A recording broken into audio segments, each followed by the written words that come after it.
Greetings folks, and welcome to another edition of Kaiju Showcase.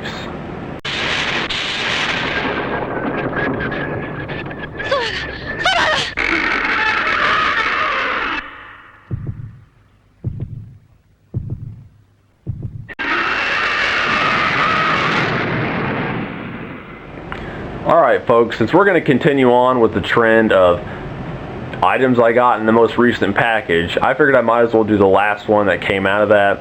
I'm going to be taking a look at, as most of you probably already know this, the Bandai Vakishimu. That's just how I call it, it's just how I say it. I don't say Vakishim or Bakishim or Bakishimu. I know how that all works in Japanese. I just prefer to call them Vakishimu. It's just easiest name for me to remember. It just goes off the tongue easier for me. This one specifically is the 1994 release of it. The toy was released in the month of July, of course, for the year 1994. This is the original mold for the toy, not the newer one most people have with Ultraman. It was done for Ultraman Mebius and the newest Ultra Monsters toy line.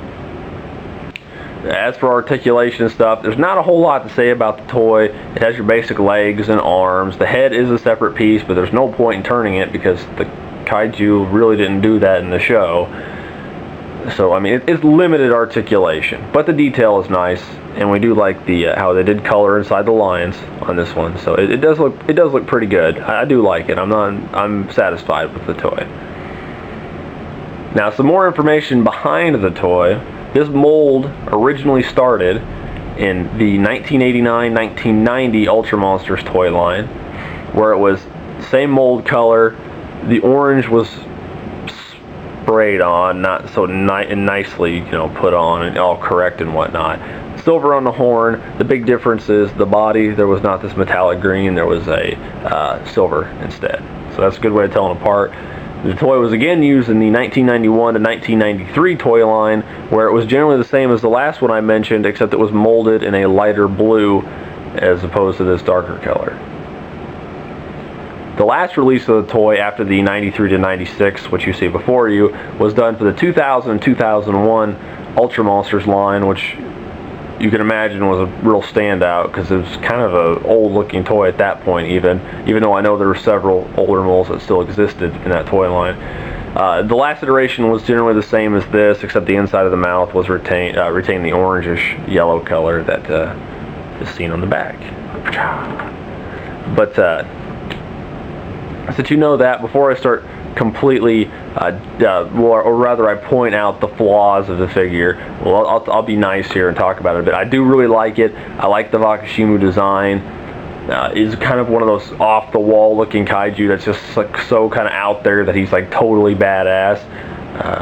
Good analogy would be Gigan. I'm not trying to say because they've got bird heads or beaks or whatever that's the correlation I'm trying to make.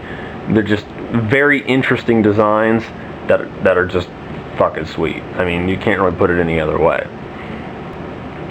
But the big problem with this one, and I'm going to have to bring out a comparison. I don't like usually doing comparisons or size comparisons because I don't buy my toys. I don't give a shit how, correct they are in size. It's nice, but I don't give a shit usually. We're going to bust out my purple Vakishimu is going to give him a hug.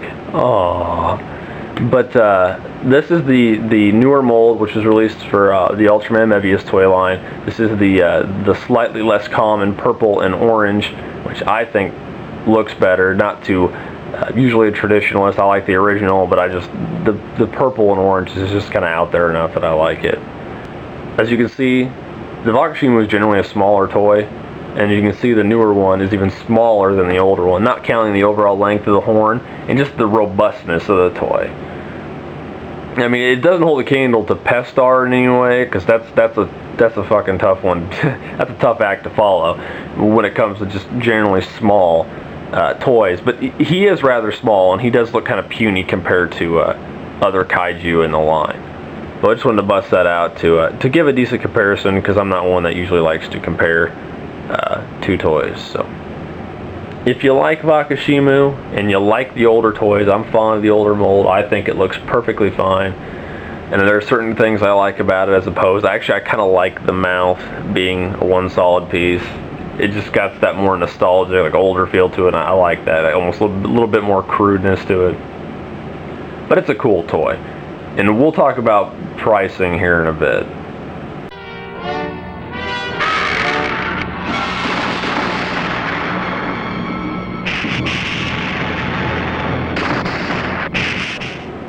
Now let's talk a little bit about the history of the monster, Vakishimu. Vakishimu first appeared in the 3rd episode of Ultraman Ace. What his deal was he was one of the Choju, which was sent by Yapu to... I didn't watch a lot of Ace, so forgive me if I'm not 100% correct. To essentially, I imagine he's trying to destroy the world, and then, you know, Ultraman Ace, he's got to try to kill him first, because every bad guy's got to have an ambition. But he's sent out to kill or rather try to destroy the female half of Ultraman Ace, which he fails. And later, Vakishimu either possesses or assumes the form of a little boy, and ends up killing either members of his group or injuring members of his village, and trying to burn them alive in a house. Or I don't know, they could be dead. I don't know. It was a few parts that I missed of that episode. But it was an interesting episode nonetheless. My only problem is despite how cool he is, and he did put up a good fight, the fight with him and Ace was really slow, and you can imagine the inevitable outcome. As he only ever made 4 appearances, aside from the original Ultraman Ace, he appeared in Ultraman Mebius. He also appeared in Ultra Galaxy, Never Ending Odyssey, and his last appearance was Ultra Galaxy Legend, the movie. It was nice to have him make 4 appearances, but as far as Ultra Kaiju go, and the sheer number of them that may have only gotten 1 appearance and have never been seen again, he actually has gotten a bit spoiled. But he is cool though, so I believe he rightfully deserves it.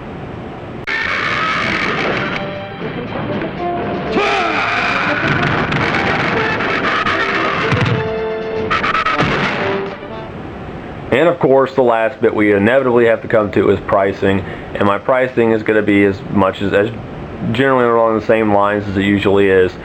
If you can get the thing, generally this specific year without a tag, $5 to $10 is the most I'd pay for it. With a tag, 15 tops, because it's a mid-year, it's not a special toy. I don't see any huge demand for Vakishimu.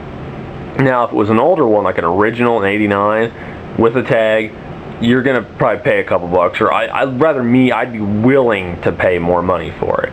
Tagless, same thing. If I knew it was an original and I could get a good deal on it, yeah, I'd pay a little more, maybe 15 bucks, 20 bucks with a tag, 30-ish, depending. I've spent 30 on other tag toys, so original toys. But, I mean, that's what you need to know about the figure.